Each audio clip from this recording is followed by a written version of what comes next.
Fala turma, hoje nós vamos fazer um vídeo diferente, né? Porque dia 29 de maio, aniversário da minha mãe. Parabéns, mãe.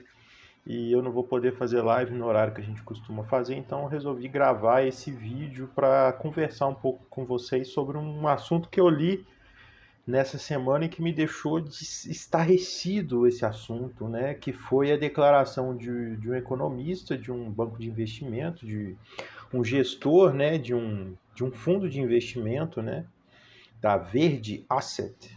E a manchete do Estadão é assim: quanto mais rápido a economia afundar, melhor. Essa declaração ela foi dada por Luiz Parreira, sócio-gestor da Verde.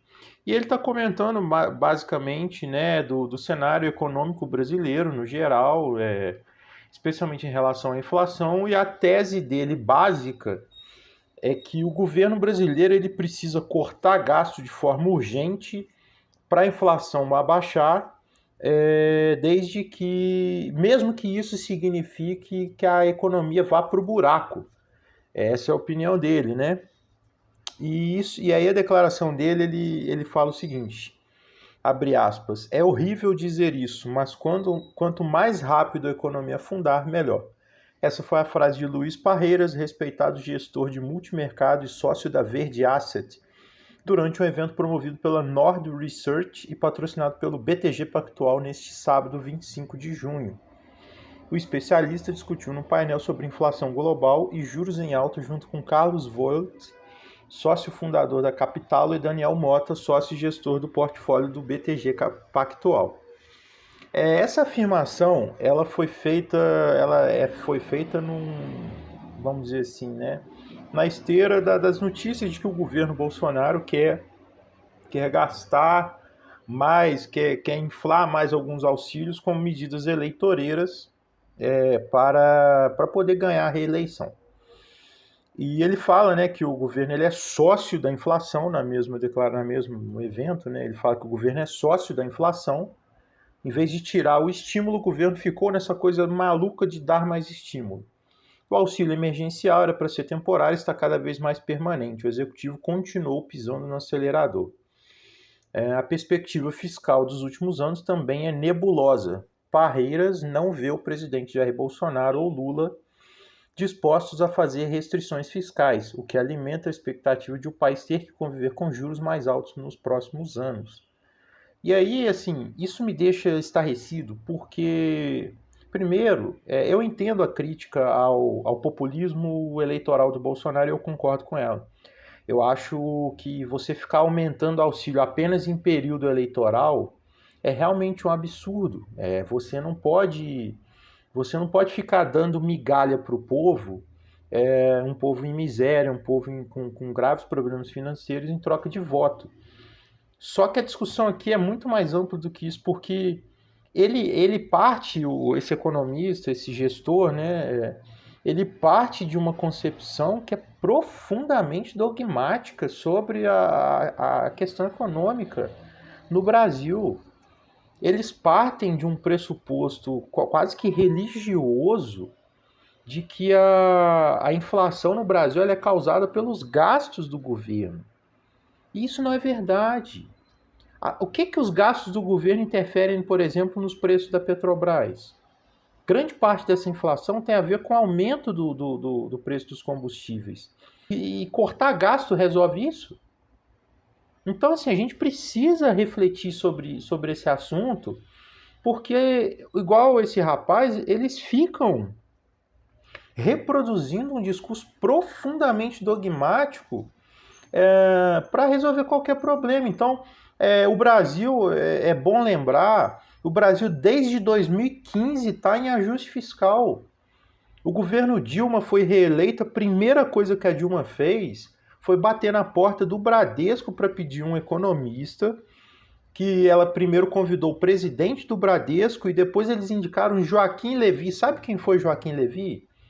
Joaquim Levy foi o presidente do BNDES, do Bolsonaro, da equipe do Paulo Guedes. O próprio Paulo Guedes foi sondado pela Dilma para ser ministro da Fazenda. E, eu estou atacando o PT. Não, eu estou falando que esse discurso de austeridade fiscal ele está no Brasil desde 2015, ela está sendo aplicada no Brasil desde 2015 e ela não está funcionando. E isso tem que ficar claro para todo mundo. Ela não está funcionando. O Einstein, tem uma citação que eu nem sei se é do Einstein de verdade, mas ele dizia nessa citação, é famosa, né, que insanidade é repetir, continuar fazendo as mesmas coisas e esperar resultados diferentes. Não é isso que o Brasil está fazendo? Eu não estou aqui pregando descontrole fiscal, eu não estou aqui pregando maluquice nenhuma em questão de economia, mas não está na hora do brasileiro, de quem pensa a economia no Brasil, refletir um pouquinho sobre essa questão de se a austeridade está funcionando? Porque assim, a gente só corta. A gente só está cortando gasto. Se você pegar o orçamento da educação, por exemplo, em 2015, que já foi um ano de corte, o ensino superior no Brasil teve um orçamento da casa dos 15 bilhões, hoje a gente está no caso dos 5. E sabe o que acontece? Esse dinheiro, ele está sendo cortado, ele está sendo jogado para pagar uma taxa de juros cada vez maior, e esse dinheiro não está voltando para a economia porque ele está indo para o bolso de quem tem dinheiro. Os nossos gastos, aonde a gente corta? A gente corta do auxílio, da educação, da saúde. A gente corta do pobre. Quem sofre é o pobre. E a gente vai aceitar isso passivamente. E aí a gente vai aceitar que um economista que provavelmente vive muito bem, que provavelmente tem muito dinheiro, que acha que a solução é fazer a economia piorar, é isso mesmo que é o resultado? E por que ele fala isso? Porque ele é dogmático.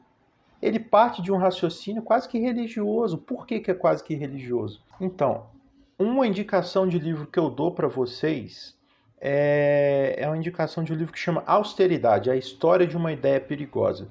É de um economista escocês chamado Mark Blyth. Ele é um livro muito interessante porque ele disseca essa noção de austeridade para mostrar que ela não funciona. E ela é pior, porque ela piora a vida dos pobres. Ela não só funciona, como ela piora a vida dos pobres. Então ela casa nessa questão. Ela não funciona e ela piora a vida dos pobres. E o que o Mark Blyth faz? Ele faz uma análise de caso a caso e vê como que os países lidaram com a austeridade, e ele mostra que não existem casos de sucesso como as pessoas acham em relação à austeridade. E o que é, né, a austeridade, basicamente? A austeridade é a ideia de que o governo ele tem que gastar menos do que ele arrecada sempre, e que gastar mais do que arrecada faz com que a economia vá para o chão, você precisa pagar juros mais altos. Não, a ideia é como se o governo fosse uma casa, como se a economia, como se o orçamento de um governo fosse um orçamento doméstico. Mas o orçamento público não funciona assim. Porque o Mark Blyth fala, e isso é óbvio, os gastos do governo eles têm um impacto nos impostos que o governo arrecada.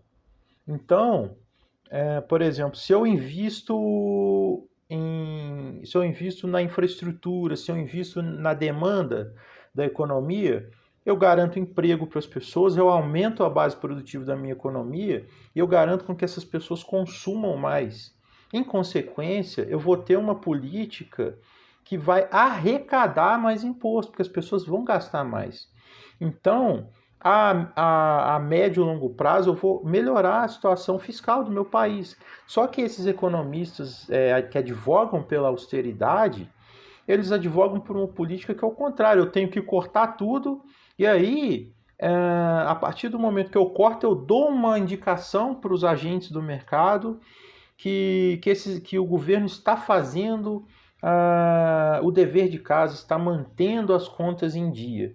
E aí, supostamente, essas pessoas vão investir e vão gerar emprego para o país. Isso é verdade? Vamos raciocinar um pouco. Imagina o seguinte, eu tenho uma fábrica de geladeira e eu tenho minha capacidade de produção, eu estou operando a 50% da minha capacidade de produção. Eu vou aumentar a minha capacidade de produção sabendo que o governo está gastando menos do que ele arrecada?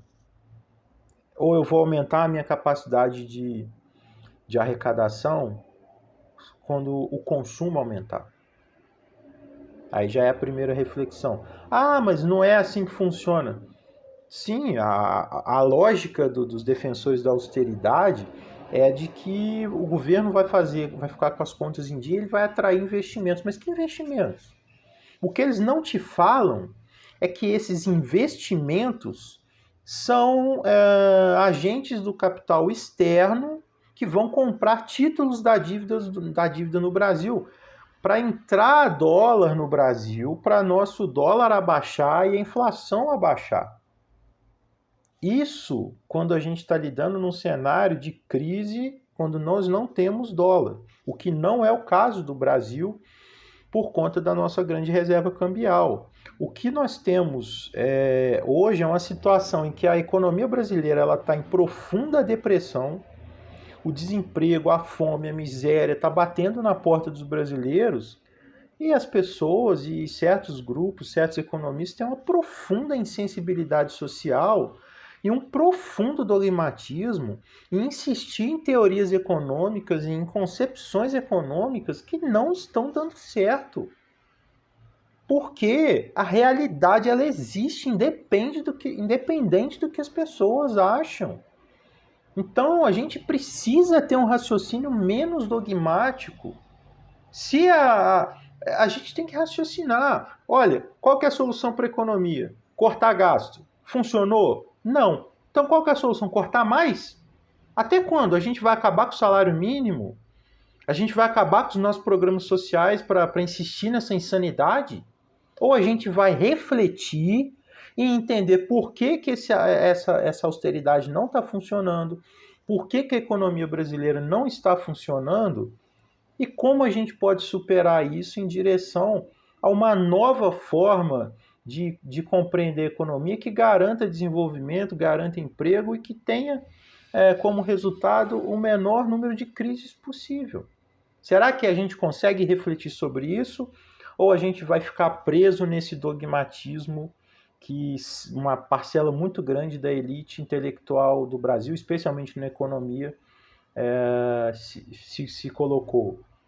A gente precisa ser crítico, a gente precisa ter raciocínio crítico, e o raciocínio crítico é quando você percebe que alguma coisa não está funcionando e você muda a sua concepção de mundo para entender por que essas coisas não estão funcionando. Porque se as teorias que você faz sobre o mundo não conseguem mais explicar sobre o mundo, o problema não está no mundo, está nas suas teorias. Ah, pessoal, e um adendo rápido. O economista da Verde Asset, né, o Luiz Parreiras, ele comenta na fala dele que ele faz uma crítica, né, à situação econômica do país, ele comenta as candidaturas presidenciais, ele fala do Lula, e aí ele fala uma coisa interessante que eu queria falar para vocês, que eu acabei deixando passar, que é a seguinte, no Estadão, né? Para ele, os grandes riscos do mercado em torno das eleições são os governantes tomarem decisões não esperadas.